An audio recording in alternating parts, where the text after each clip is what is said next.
কোলাহলে ভরা শহরে কেউ কারো খোঁজ রাখে না।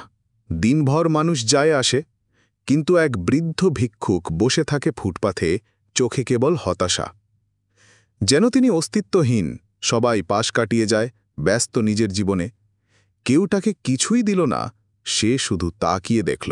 কিন্তু মানবতার আলো কখনো কখনো জন্ম নেয় ছোট্ট হৃদয়ে।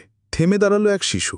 ভিক্ষুক অবাক হয়ে তাকিয়ে রইল আর ভাবল, এই কোলাহলের ভিড়ে কেউ তার পাশে বসতে পারে।